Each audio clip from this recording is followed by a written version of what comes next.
सुप्रभात छात्रों, आज हम शास्त्री द्वितीय वर्ष का क्लास ले रहे हैं जिसमें हम आप लोग का आज नया टॉपिक पढ़ाएंगे छात्रों, लोकोक्तियां। ठीक है, लोकोक्तियां या कहावत। ठीक है छात्रों, तो छात्रों लोकोक्तियां और कहावत और मुहावरा, ये तीनों जो है लोकोक्तियां को ही कहावत कहते हैं, लेकिन मुहावरा बिल्कुल अलग है छात्रों। मुहावरा में हम किसी मतलब सुंदर मुहावरा का प्रयोग हम भाषा को सुंदर बनाने के लिए करते हैं। ठीक है, और उसका एक विशेष अर्थ प्रकट करते हैं, लेकिन लोकोक्तियों में ऐसा नहीं है। लोकोक्तियां क्या है? लोकोक्तियां का जो शाब्दिक अर्थ है छात्रों, उसको हम लोग क्या कहते हैं? लोगों द्वारा, मनुष्यों की उक्ति, और ये अधिकतर गांव देहात में ज्यादा प्रसिद्ध होती है लोकोक्तियां। ठीक है छात्रों, तो कहा जाता है कि संपूर्ण और स्वतंत्र वाक्यों के प्रवाह को लोकोक्तियां कहते हैं।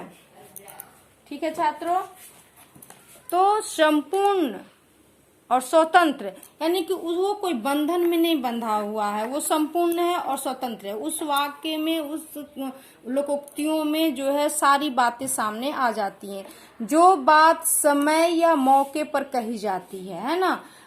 ये लोकोक्तियां जो गांव में ज्यादा प्रसिद्ध होती हैं, और गांव के लोग पढ़े लिखे नहीं भी होते हैं, फिर भी वो इन वाक्यों को, लोकोक्तियों को झट से कह देते हैं, मौका देखते हैं। जैसे कोई मौका आया उस पर कह दिया, उसे ही हम लोग लोकोक्तियां या कहावतें कहते हैं। लोकोक्ति का शाब्दिक अर्थ क्या होता है? मनुष्य की उक्ति, अर्थात मनुष्यों द्वारा अनोखा या चमत्कार पूर्ण वाक्य व्यवहार को छात्रों हम क्या कहते हैं? लोकोक्ति कहते हैं। ठीक है, तो लोकोक्ति ऐसा नहीं है कि एक लाइन में ही इसको हम प्रस्तुत कर दिए, वाक्य बना दिए, हो गया। नहीं, वैसे नहीं होता है छात्रों।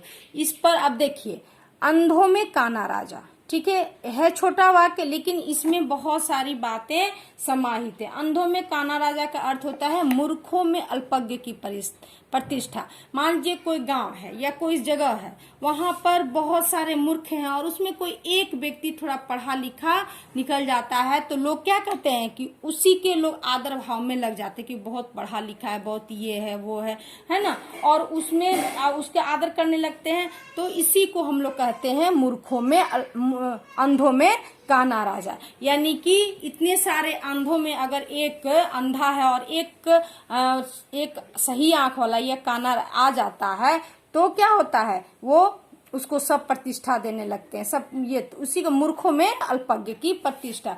यानी कि वहां बिल्कुल मूर्ख व्यक्ति है सारे पूरे एरिया में, और एक व्यक्ति थोड़ी सी 5वीं ही क्लास क्यों न पढ़ा लिखा हो, तो उसको लोग प्रतिष्ठा देने लगते हैं, उसके आदर भाव करने लगते हैं। उसी कहते हैं अंधों में काना राजा। ठीक है छात्रों, दूसरा, अकेला चना भार नहीं फोड़ सकता, है ना। अकेला चना, मान लीजिए एक चना को हम लोग घुनसार में जाते हैं भूजने के लिए, तो उस भार को क्या, उस बर्तन को, मिट्टी के बर्तन को फोड़ सकता है एक चना? नहीं। यानी कि एक चना, अकेला चना भार नहीं फोड़ सकता। इसका अर्थ है अकेला आदमी कोई बड़ा काम नहीं कर सकता है छात्रों। तो अकेला आदमी कभी कोई काम, जैसे अब लीजिए चुनाव होता है, तो चुनाव में तो बहुत सारे व्यक्तियों की आवश्यकता पड़ती है, बहुत सारे काम करने वाले व्यक्तियों की आवश्यकता पड़ती है। चुनाव कोई छोटा मोटा तो काम है नहीं कि वो कर लेगा, तो इसीलिए कहा जाता है कि चुनाव में बहुत सारे आदमियों की आवश्यकता पड़ती है, क्योंकि वो बहुत बड़ा काम होता है। तो इसलिए व्यक्ति को, इसलिए कहा जाता है कि अकेला चना जो है भार नहीं फोड़ सकता। यानी कि चुनाव अकेले व्यक्ति से नहीं हो सकता, उसके लिए बहुत सारे व्यक्तियों की, आदमियों की आवश्यकता होती है। ठीक है, ये छात्रों अधजल गगरी छलकत जा। ठीक है, ये छात्र बहुत प्रसिद्ध कहावत या लोकोक्तियां। अधजल गगरी छलकत जा, यानी कि थोड़ी विद्या या थोड़ा धन पाने वाला व्यक्ति क्या होता है? घमंड होता है। मान लीजिए किसी व्यक्ति के पास कुछ नहीं है, ठीक है, और उसको अचानक, वो जैसे तैसे अपना जीवन गुजार रहा था, और अचानक उसको बहुत सारी चीजें, धन मिल गया, या अचानक उसको कोई मतलब विद्या मिल गई, तो क्या होता है? उसको अपने आप पर बहुत घमंड होता है। ठीक है, तो इसीलिए लोग कह देता है कि इसको बहुत, ये अधजल गगरी छलक जाए, यानी कि इसको अपने थोड़ी सी विद्या या थोड़े से धन पर क्या है? बहुत सारा घमंड है, यानी कि उसको वो अधजल गगरी छलक जाए। कभी भी गगरी में हम पानी भर कर ले जाते हैं तो नहीं छलकता, लेकिन अगर आधा भर कर ले जाएंगे तो क्या होगा छात्रों? गिरने लगता है। इसी को ये कहावत के रूप में कहा गया है कि जिसके पास थोड़ी विद्या या थोड़ा धन आ जाता है वो व्यक्ति क्या होता है, घमंडी हो जाता है, घमंड करने लगता है। तो इसी को कहा जाता है अज्जल गगरी छल कत जाए छात्रों। ठीक है, अगला है अब पछतात होत क्या जब चिड़िया चुग गई खेत। होता है ना कि कोई काम है और हम नहीं सोचते हैं छोड़ो नहीं करेंगे, लेकिन जब वो हमारे मौका से वो काम नहीं हम कर पाते हैं तो हम पछताने लगते कि वो ऐसा करते तो ऐसा हो जाता। यानी मौका चुक जाने पर पछताना बेकार है ना। तो इसमें भी होता है ना कि छात्र कोई काम अब छात्र ही है, कहता है परीक्षा नहीं तैयारी है, नहीं हम देंगे परीक्षा, लेकिन अचानक उस परीक्षा में कुछ ऐसा बदलाव होता है कि जो कम भी परीक्षा में एग्जाम दिया है वो भी पास कर जाता है, तो छात्र पछताने लगता है कि ओह काश हम भी दिए रहते। यानी कि होता क्या है, मौका चुक जाने पर पछताना बेकार है। इसी कहते हैं अब पछताए होत क्या जब चिड़िया चुग गई खेत, है ना।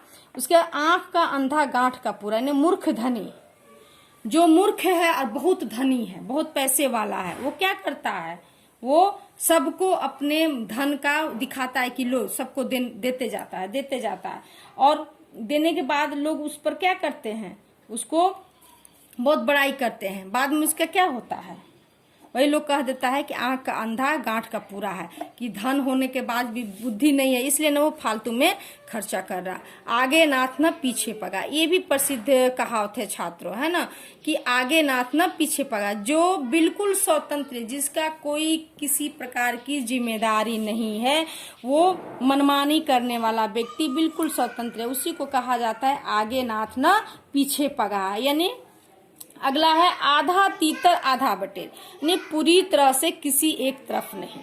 यानी कि कोई काम हम कर रहे हैं तो पूर्ण रूप से है ना कि हम इस काम को कंप्लीट करें। जैसे मान लीजिए कोई विद्यार्थी है तैयारी कर रहा, अब वो कहेगा कि हम इधर भी तैयारी करेंगे, बैंक भी तैयारी करेंगे, बीपीएससी भी तैयारी करेंगे, इधर भी तैयारी करेंगे। इससे क्या होगा, वो कोई एक जगह स्थिर नहीं हो पाएगा, तो वो नहीं एक तरफ काम एक जगह एक स्थिर होकर करेगा तो क्या होगा, आधा तीतर आधा बटेर छात्रों होगा ही। इसी तरह आम का आम गुठली का दाम, ये भी बहुत प्रसिद्ध कहावत है छात्रों कि आम का आम गुठली का भी दाम। यानी कुछ ऐसे व्यक्ति होते हैं कि सभी प्रकार से लाभ को प्राप्त करते हैं, है ना। तो यानी कि आम तो खाते ही, उसके गुठली का भी दाम निकाल लेते हैं। कैसे, तो गुठली का भी उपयोग हो ही जाता है किसी न किसी रूप में। तो यानी सभी प्रकार से लाभ होना का ही कहते हैं आम का आम गुठली का दाम। यानी कि आदमी कोई सामान किसी चीज को लेता है, खरीदता है, ठीक है, तो अब उस पर क्या होता है कि वो हर तरह से लाभ उससे लेना चाहता है ना। तो आम का आम गुठली का दाम, यानी सभी प्रकार से लाभ होना होता है छात्रों। ठीक है छात्रों, इसके आगे हम अगले क्लास में पढ़ाएंगे। धन्यवाद।